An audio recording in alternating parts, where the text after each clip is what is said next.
Caros amigos e amigas, uma boa noite para todos.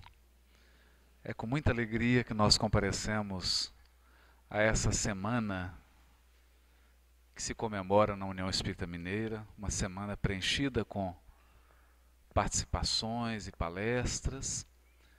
E gostaríamos de agradecer carinhosamente aos amigos da Casa de Betânia, lembrando que Badi Curi foi um dos homens, um dos espíritos encarnados que participaram do famoso Pacto Áureo e que compõem a caravana que nunca se dissolverá, que é a caravana da fraternidade, da união, do movimento espírita, dos espíritas e das federativas que atuam nesse imenso território brasileiro. Nós hoje vamos refletir sobre um tema muito especial. Vamos falar da obra de André Luiz, mas de um tema específico e especial. A conexão entre o mundo espiritual e o mundo físico retratada na obra de André Luiz. E para a nossa ajuda, nós nos recordamos de um belíssimo prefácio. Aliás, os prefácios de Emmanuel para os livros psicografados são uma obra de arte à parte, cada qual. Especialmente no livro No Mundo Maior, ditado pelo Espírito André Luiz e psicografado por Francisco Cândido Xavier, em 25 de março de 1947, Emmanuel ditou um prefácio. Um prefácio denso, filosófico e profundo, uma grande reflexão sobre o mundo espiritual. E diz o benfeitor o seguinte, no prefácio intitulado Na Jornada Evolutiva. Dos quatro cantos da terra, diariamente, partem viajores humanos aos milhares, demandando o país da morte. Vão-se de ilustres centros da cultura europeia, de tumultuárias cidades americanas, de velhos círculos asiáticos, de ásperos climas africanos, procedem das metrópoles, das vilas, dos campos. Se nós introjetarmos a ideia de que o espírito encarnado é um viajor, todos nós que já experimentamos uma viagem, sabemos que a viagem tem dia de começo e dia de retorno. Toda viagem se inicia e se finda. E no caso da viagem encarnatória, graças a Deus, nós não sabemos o dia de retorno. Embora ele esteja delineado para cada um de nós, em linhas gerais. Se a nossa imprudência, se o nosso descontrole não apressar o retorno ao mundo espiritual, cada qual de nós tem a data aprazada para voltar. E a maioria dos encarnados se esquece da sua condição de peregrino na Terra. A maioria de nós se esquece do seu status de viajor. E como nós nos esquecemos dessa condição, temos uma tendência de acumular bagagem, o que torna a viagem, muitas vezes, penosa.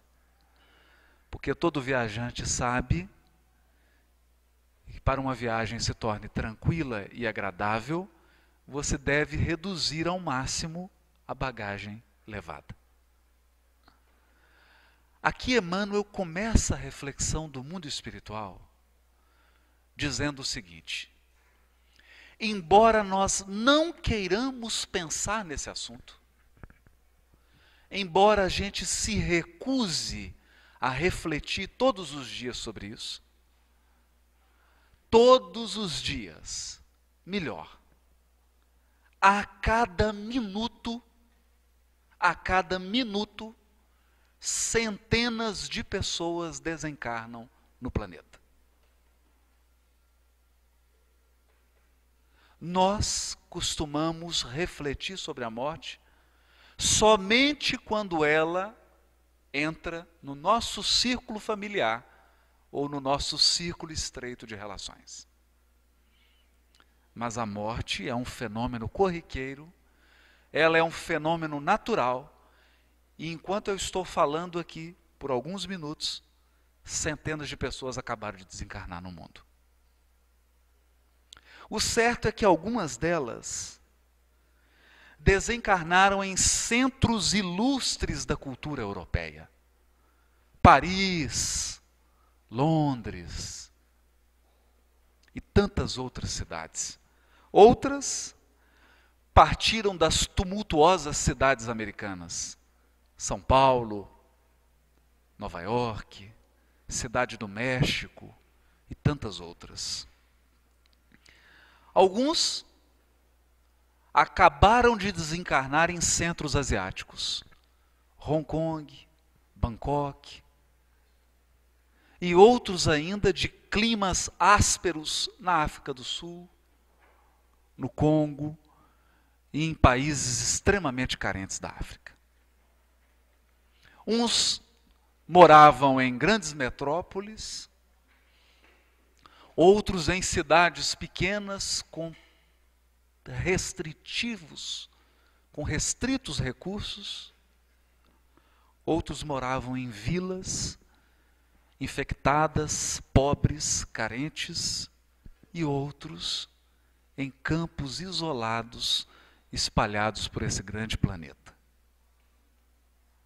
Seria um contrassenso esperar que todas essas pessoas que ingressam no mundo espiritual estejam no mesmo nível espiritual, intelectualmente falando e emocionalmente falando.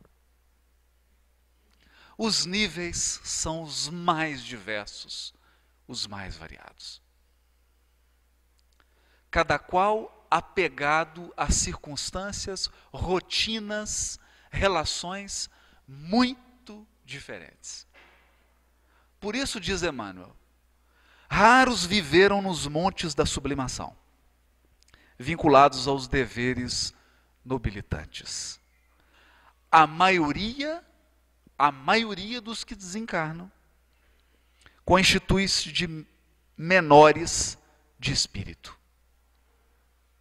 Menores de espírito.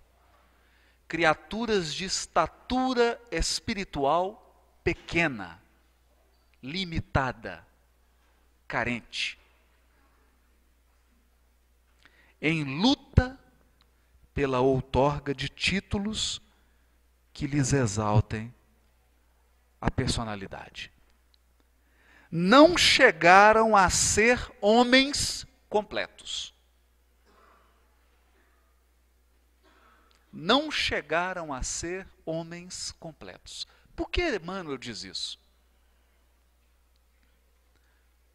O título do prefácio é Na Jornada Evolutiva.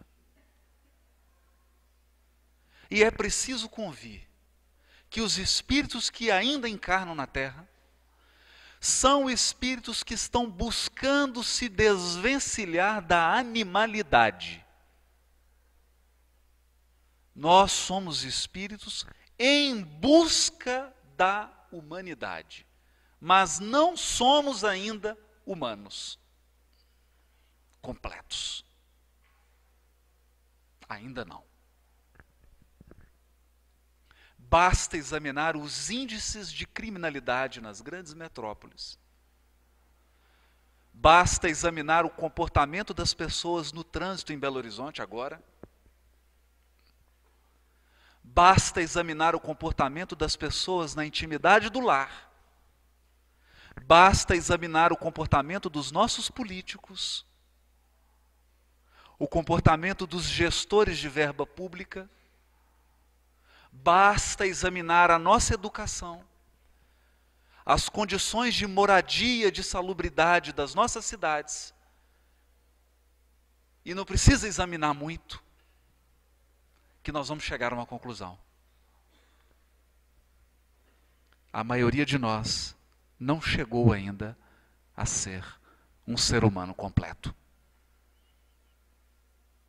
Não fossem as leis criminais, dizem os psiquiatras,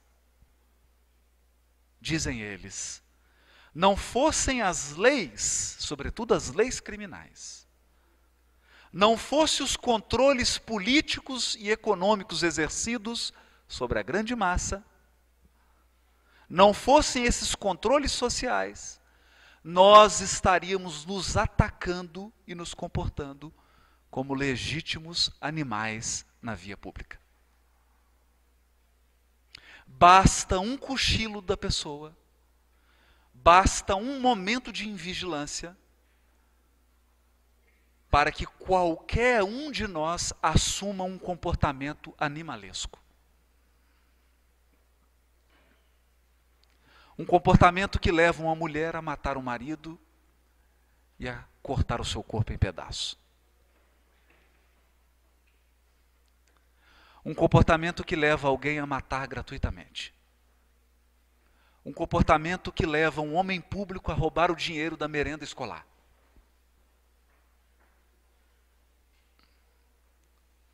Portanto,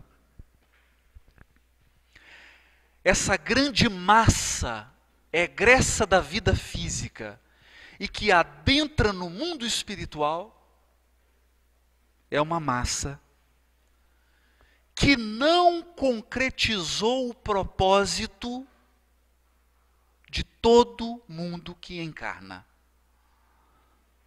O propósito de todo espírito ao encarnar é humanizar-se.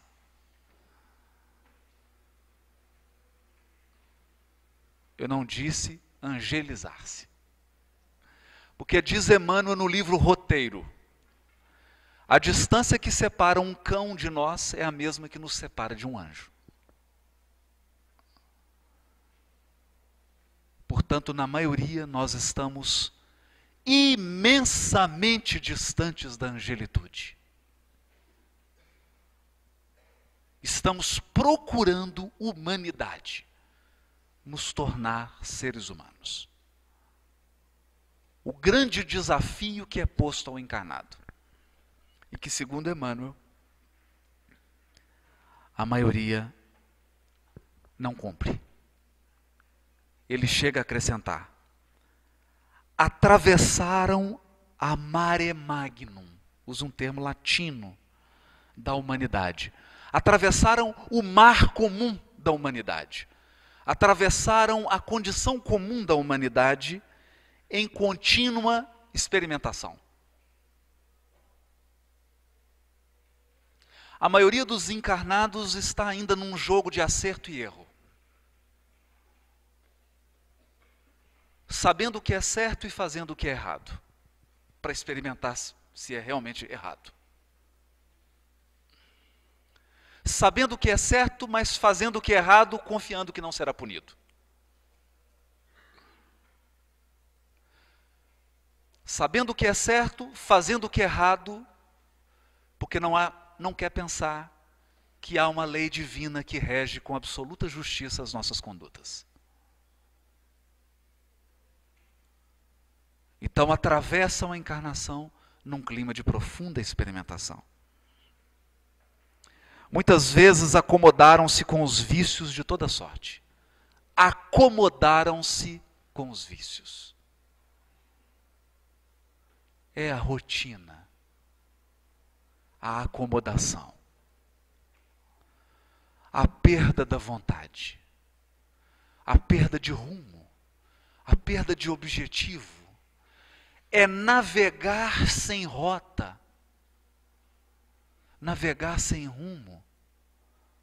Sabe Deus para onde, sabe Deus quando. Como um barco lançado ao oceano, ao sabor das ondas. Apesar disso, porém, quase sempre se atribuíam a indébita condição de eleitos da providência. Eleitos da providência. A maioria de nós alimenta o sentimento de ser uma criatura tão especial que mereça um tratamento especial da providência divina.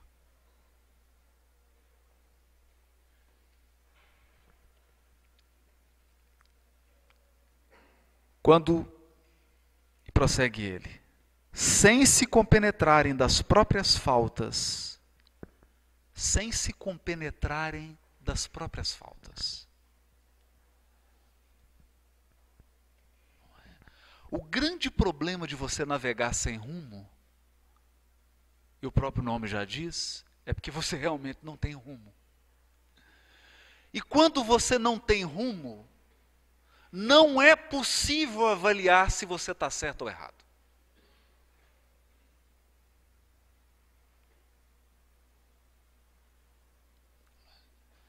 De modo que se você não sabe para onde ir em Belo Horizonte, você pode pegar qualquer ônibus, amarelo, vermelho, azul. Você já não sabe para onde ir mesmo. Se for para leste, oeste, norte, sul, tanto faz. Você está sem rumo.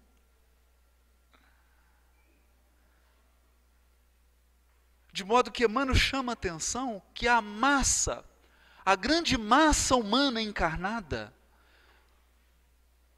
perdeu o parâmetro para avaliar sua própria vida, o que é certo e o que é errado. Se está agindo corretamente ou não. Esperando um paraíso de graças para si e um inferno de intermino tormento para os outros.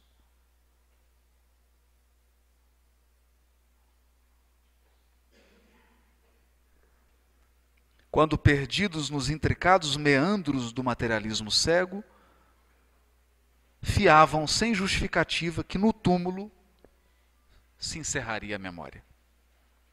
Se filiados a escolas religiosas, raros, excetuados, contavam levianos e inconsequentes com privilégios que jamais fizeram por merecer.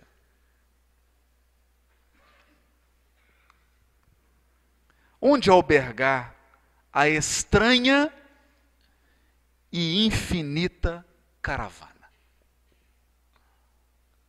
Se por um dia qualquer um de nós fosse encarregado de receber no mundo espiritual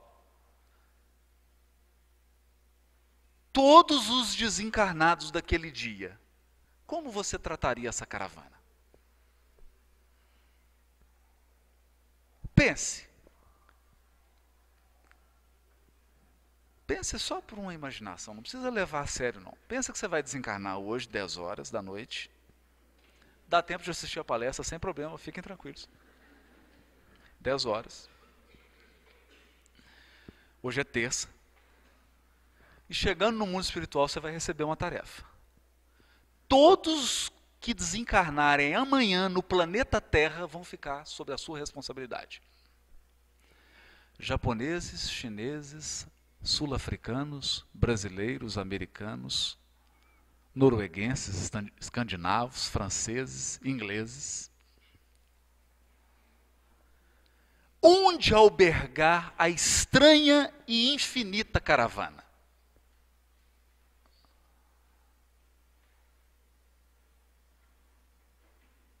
Emmanuel está forçando os limites dos conceitos teológicos.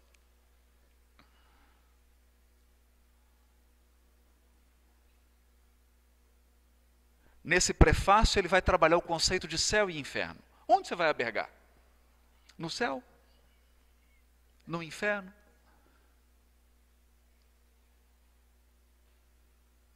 Às vezes algumas pessoas perguntam assim da obra de André Luiz: olha, mas a obra de André Luiz fala que tem cidade, que tem casa. Você imaginava que o mundo espiritual tivesse o quê? Nuvem branca? Fumaça? Um lago gigante? E quem não sabe nadar? Um campo gigantesco? Haverá tradução simultânea para São Pedro? Porque São Pedro fala aramaico, que é a língua materna dele. Como que ele vai se comunicar com os japoneses desencarnados? Com os ingleses?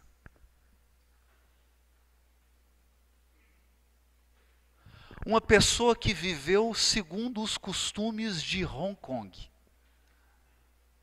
Outra que viveu segundo os costumes mineiros de Belo Horizonte. Um que viveu no norte de Minas. Outro que viveu no agreste do sertão nordestino. Alguém que viveu num grande apartamento em frente à praia de Copacabana. Como harmonizar esses interesses?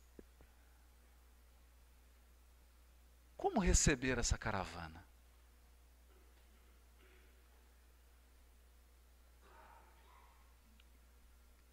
Perante, aí ele continua.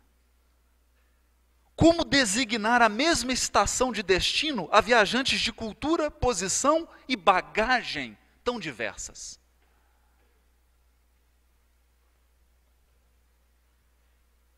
Como eu vou colocar pessoas de cultura, posição e bagagens tão diversas num mesmo local?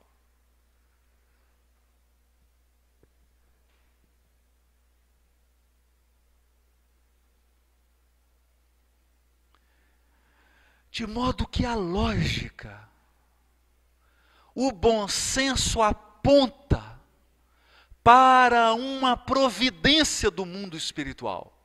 É preciso adaptar o mundo espiritual das proximidades da Terra às pessoas que estão desencarnando.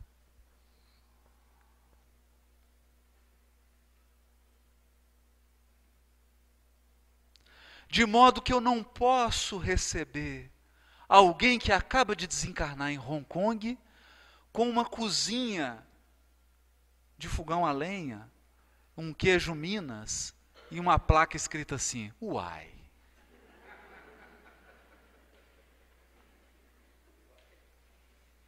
É preciso adaptar o ambiente espiritual para receber alguém de cultura, posição espiritual diversa.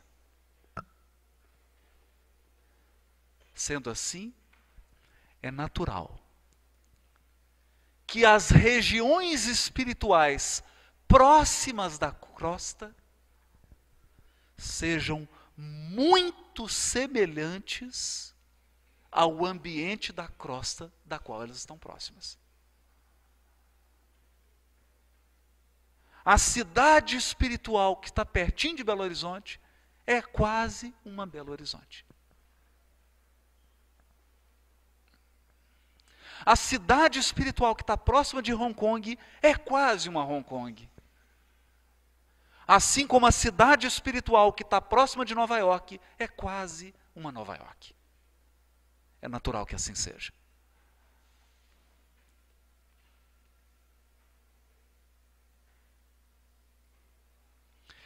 E é essa informação que a obra de André Luiz traz detalhadamente. Detalhadamente.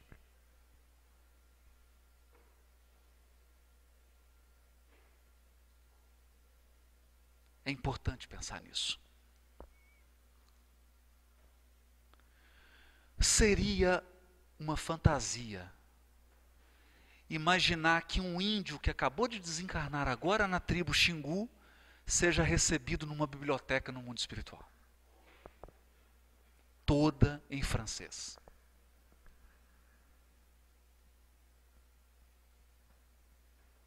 ele vai se sentir profundamente inadaptado. Essa criatura se sentiria profundamente constrangida, sem lugar, humilhada até. E é isso que a obra de André Luiz vai retratar. Um mundo espiritual racional, palpável, lógico, que faz sentido. Um mundo espiritual condizente com a sabedoria de Deus.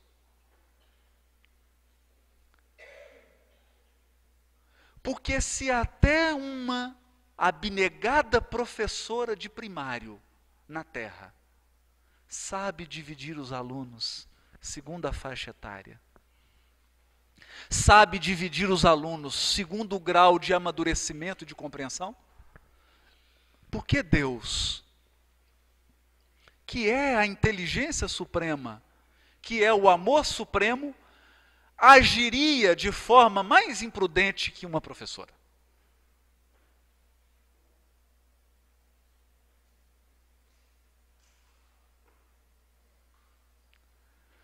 Então, ao ler a obra de André Luiz, nós vamos encontrar um mundo espiritual plausível, real. Um mundo espiritual condizente. André Luiz não vai retratar as esferas superiores, inacessíveis à nossa compreensão. Porque faltaria elementos de comparação.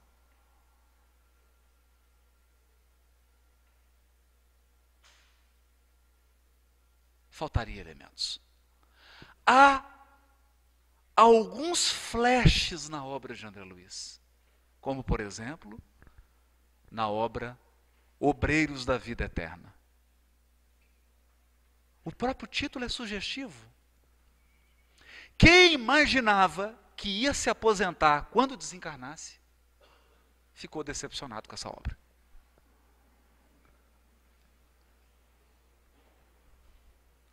Não há previdência privada nem pública no mundo espiritual.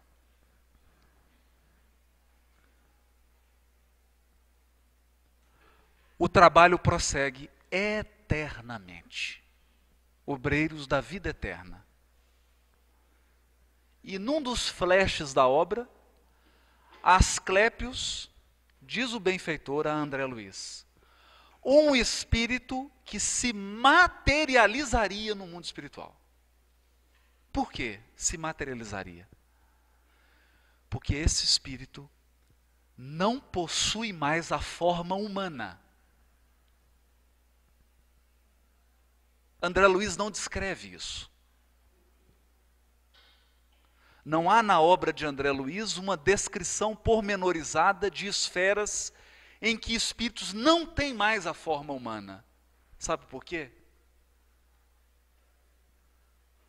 Porque não teria propósito nessa descrição.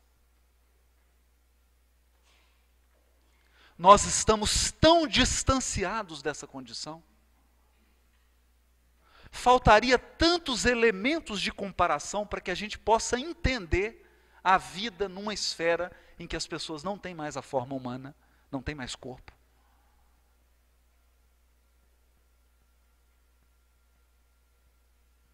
Seria tão sem propósito que não teria valor educativo uma obra mediúnica desse gênero.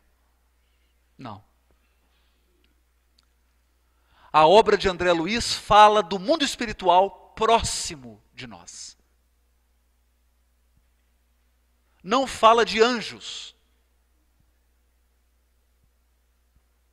Fala, na maioria, de espíritos como nós, que são uma parte de luz e uma parte de sombra, às vezes mais sombra do que luz. E quando fala de benfeitores, mostra que todos eles, A maioria esmagadora dos benfeitores das obras de André Luiz são espíritos que cometeram graves erros. E no ato de corrigir esses erros, transformaram-se em benfeitores.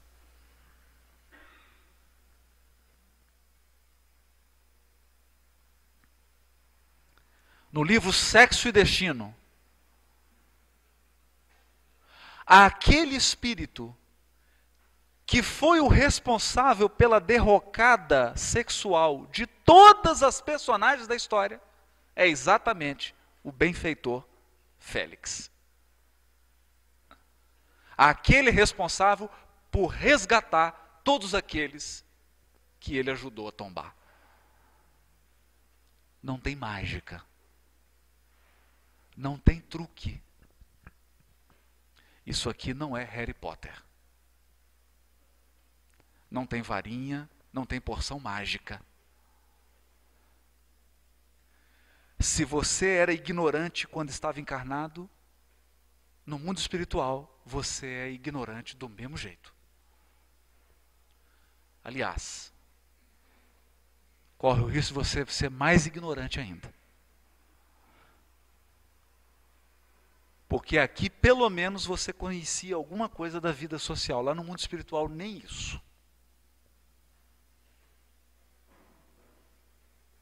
Se você é um amante do estudo aqui, no mundo espiritual você será um amante do estudo. Se enquanto encarnado, cada 10 palavras suas, 9 são bobagem, no mundo espiritual é a mesma coisa.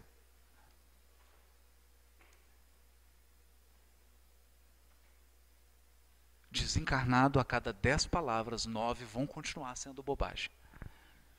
E se você encontrar um médium, ele vai psicografar todas as bobagens que você estiver falando.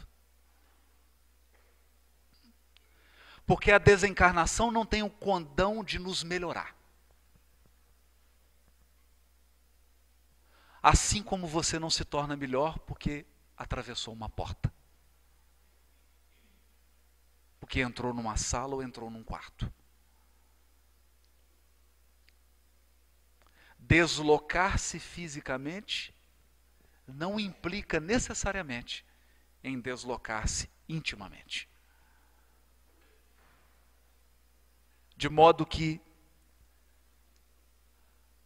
na maioria esmagadora das desencarnações, a única diferença entre o desencarnado e nós é que nós, por enquanto, temos um corpo. Por enquanto. É a única diferença. Então, com essa visão de realidade,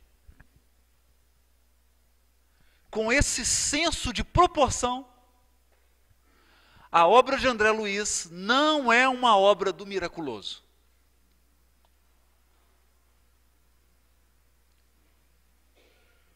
Muitos esperavam de André Luiz a posição de um repórter irresponsável.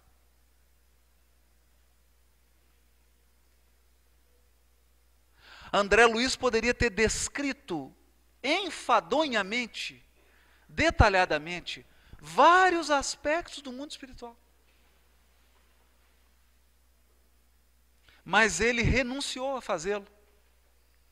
Por quê? Porque André Luiz não descreve nada do mundo espiritual que não tenha um propósito educativo.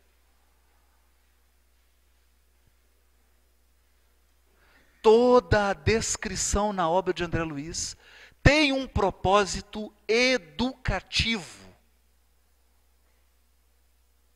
Tem uma finalidade. E muitas vezes,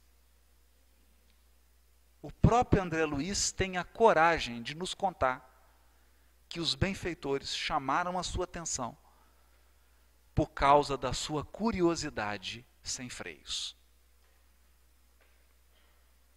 Não é raro nós encontrarmos na obra de André Luiz um benfeitor dizendo a ele: André, não é hora de perguntas agora.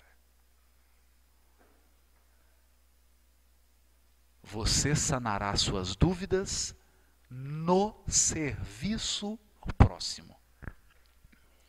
No serviço ao próximo.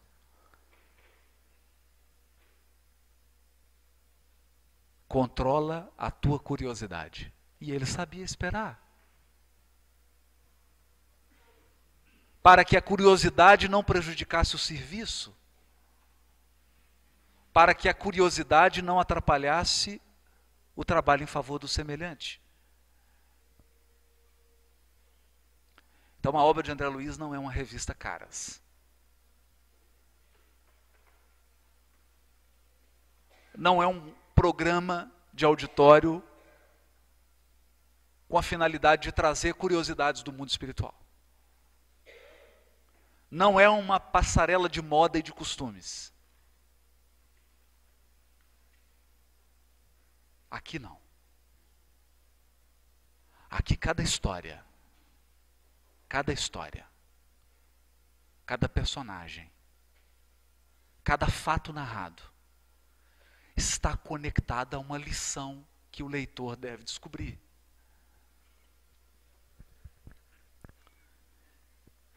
Eu me recordo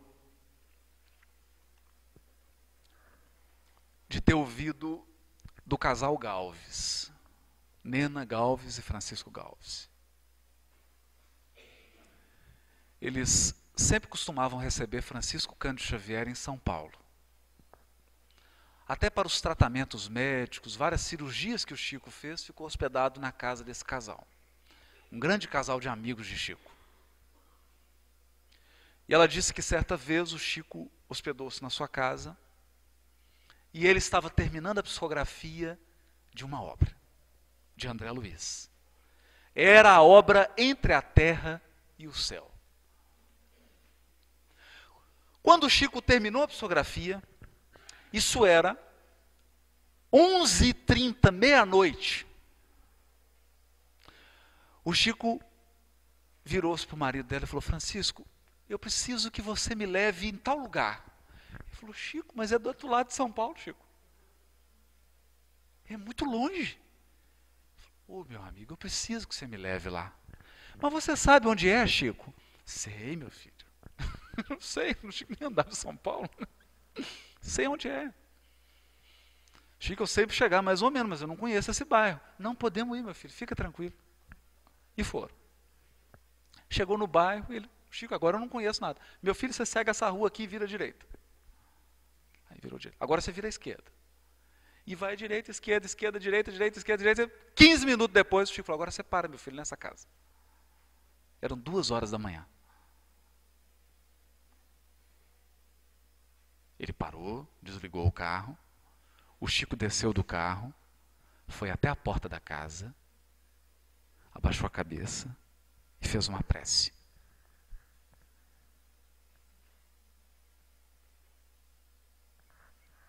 O casal ficou olhando o Chico. Oh, meu Deus, nós andamos isso tudo e fazer uma prece. Podia ter feito de lá, de casa, né? Nossa visão comodista.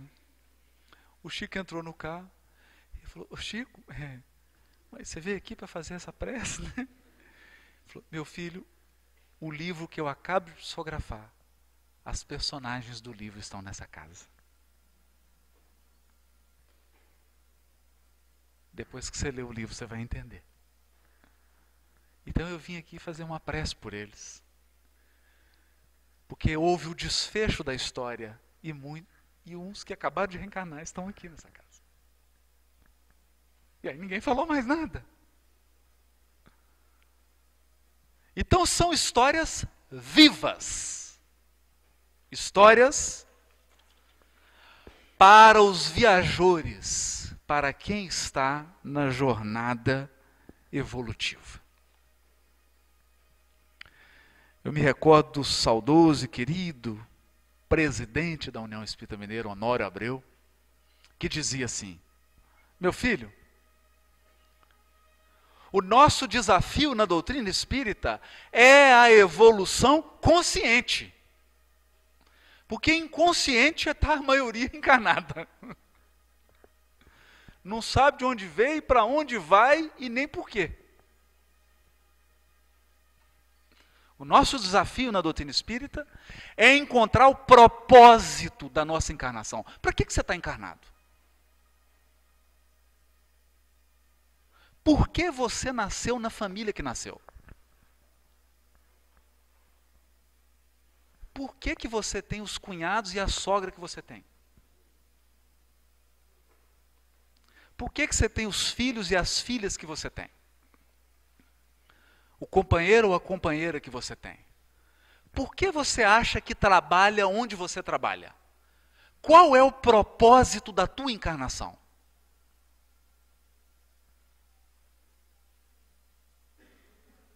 É disso que fala a obra de André Luiz. É disso que falam os benfeitores espirituais na obra de André Luiz. Qual o propósito da tua existência? Você já descobriu?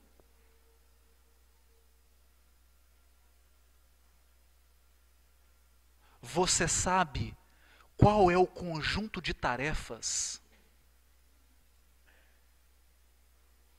com que você nasceu?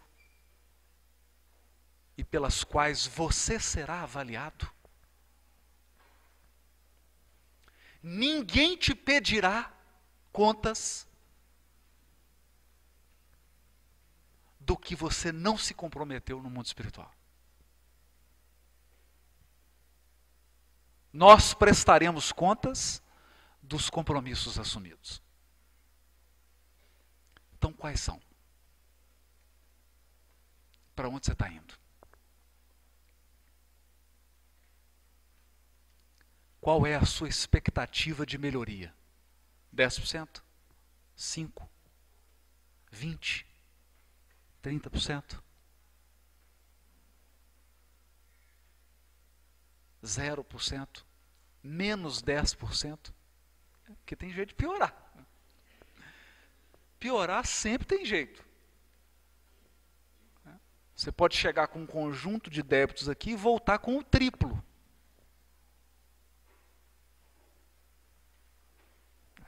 Então é isso. Perante a Suprema Justiça, o malgache e o inglês fruem dos mesmos direitos.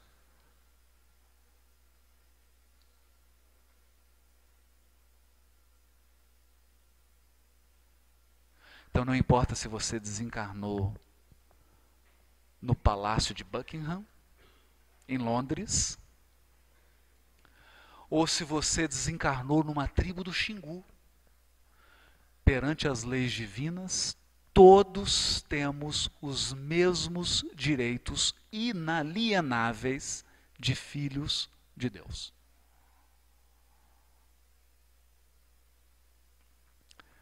Mas todo direito tem a sua contrapartida em um dever.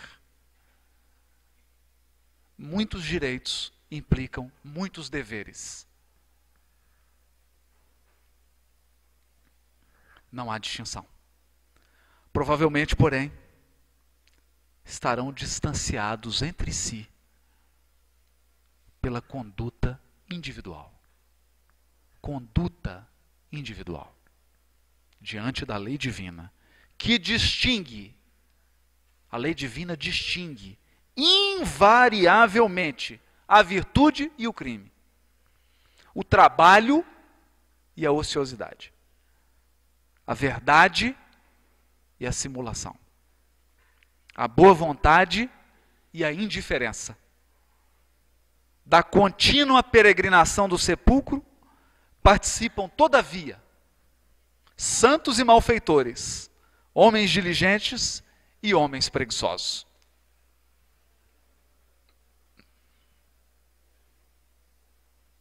Emmanuel está dizendo, e nós sabemos, desencarnam os santos e os criminosos. Porque a porta do túmulo não abre exceção para ninguém.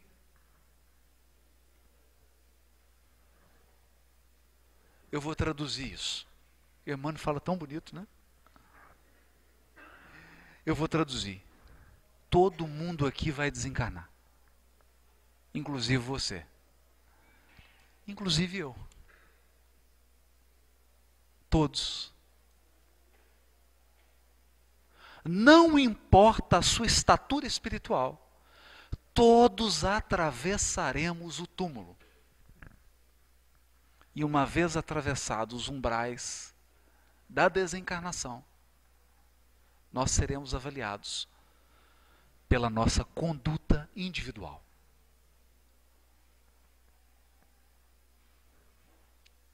É importante. E aí Emmanuel começa a dizer: como avaliar por bitola única recipientes heterogêneos?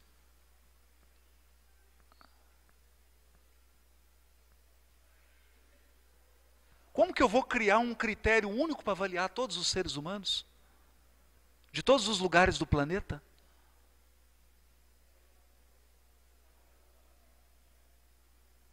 Regras absolutas? Regras absolutas? Não é? Então aqui você fala assim: menino, não come formiga, meu filho, não é? O menino está lá comendo formiga, não é? Você vai na China, a mãe fala: meu filho, experimenta uma formiguinha. Vai numa tribo e fala: filho, essa formiga é tão gostosinha, experimenta um pouquinho. Como criar uma regra única para avaliar pessoas que vivem em condições absolutamente diferentes?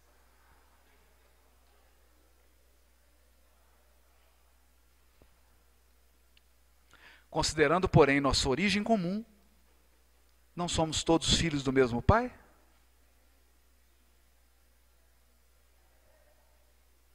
Estamos em condições diferentes, mas na essência somos iguais.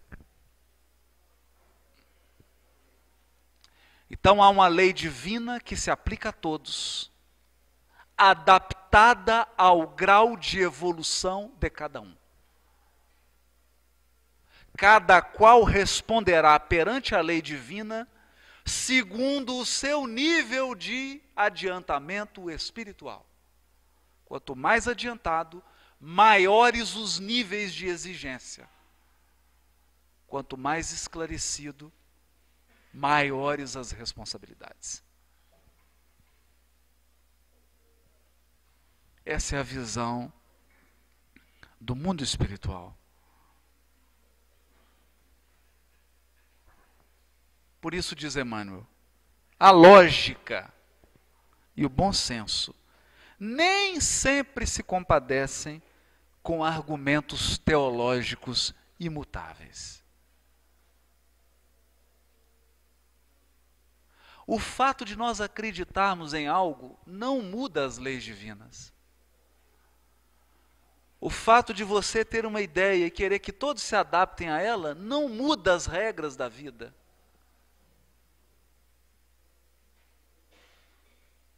E o universo repousa nas mãos do Todo-Poderoso, que é infinito amor e infinita sabedoria.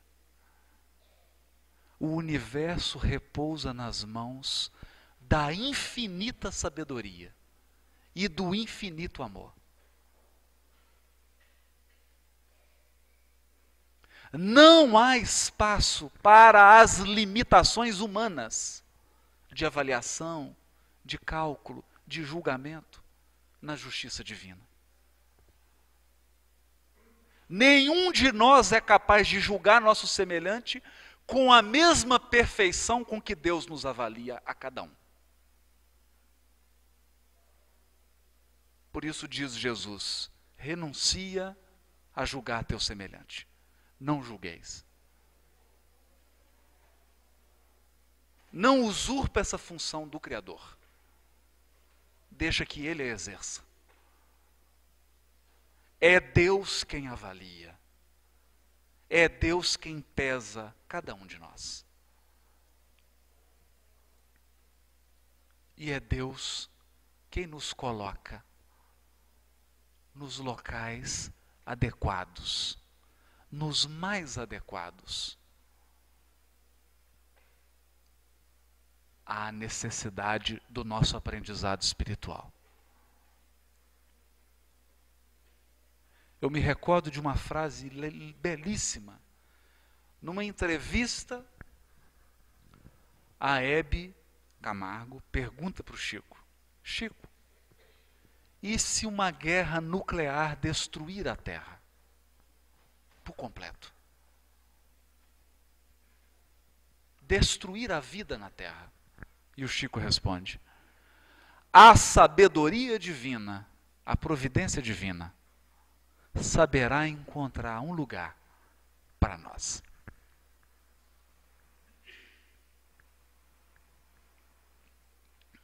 Tanto na vida física, quanto no mundo espiritual. Cada criatura que desencarna nessa imensa caravana, não importa de onde veio, qual a cultura que teve, qual a língua que fala, será acolhido segundo as suas necessidades. Segundo a sua necessidade de aprendizado espiritual. Porque um lugar estará reservado para cada um de nós. Um ambiente propício à continuidade do nosso aprimoramento espiritual. Preparado. Nem sempre o ambiente que a gente quer. Eu me recordo quando fui transferido para uma cidade do interior, no trabalho, e eu não queria ir, queria ficar aqui em Belo Horizonte, mas tinha que ir. E quando eu cheguei, tive contato com uma freira na cidade. Ela coordenava uma escola que acolhia meninas do sexo feminino, abandonadas pela família. Então ela acolhia aquelas meninas e cuidava, era um abrigo infantil para meninas. E ela me perguntou: olha, por que você quis vir para cá, né? Eu falei: na verdade eu não quis, né? Me vieram para cá. Ela falou assim: não, meu filho, não. Eu aprendi uma coisa. Nós temos que florescer onde Deus nos plantou. Nós temos que florescer onde Deus nos plantou.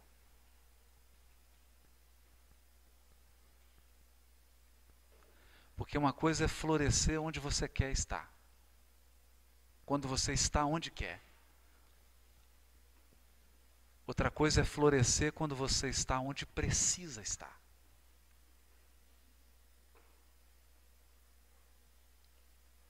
E a obra de André Luiz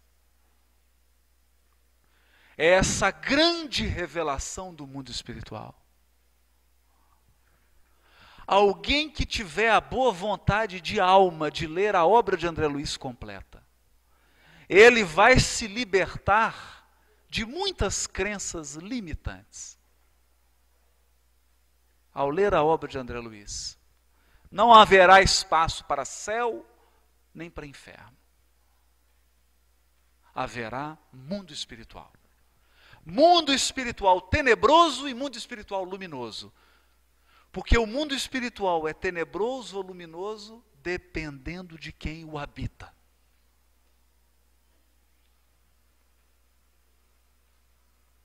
Só habita nas trevas quem tem treva por dentro. Ou quem tem tanta luz que desceu para iluminar.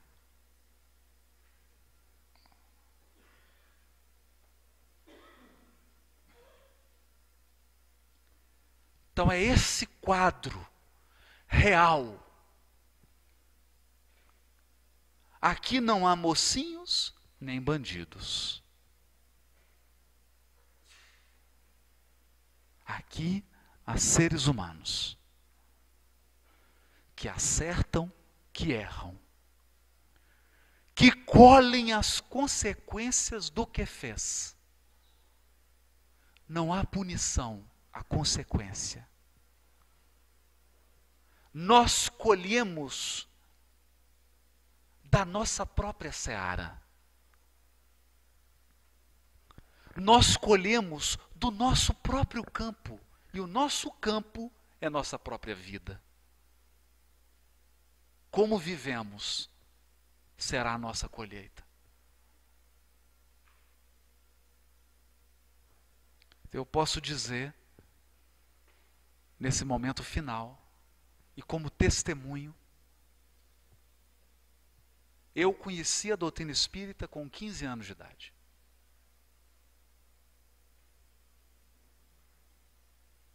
E graças a Deus, um vizinho me entregou nas mãos.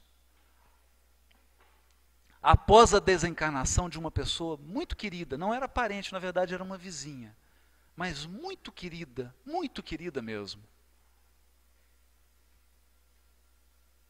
Ela desencarnou deixando 6 filhos. Um deles com 5 anos de idade. Ano passado, esse filho de 5 anos de idade desencarnou num acidente de moto. Há 25 anos atrás, depois do desencarne dessa senhora, alguém me deu o livro Nosso Lar. Eu não posso dizer que li esse livro. Eu bebi esse livro como alguém que não via água há 10 anos. Eu matei minha sede. Eu li sem pausa. E graças a essa série, e não conseguia parar de ler os outros, é claro. Graças a essa série, eu mudei completamente a minha visão da vida, da imortalidade, da nossa viagem evolutiva. Graças a essa grande série. Então, hoje em comemoração à série André Luiz, ao que ela retrata do mundo espiritual, a única palavra que eu encontro para dizer é André Luiz, Chico Xavier, Emmanuel. Muito obrigado. Boa noite para todos.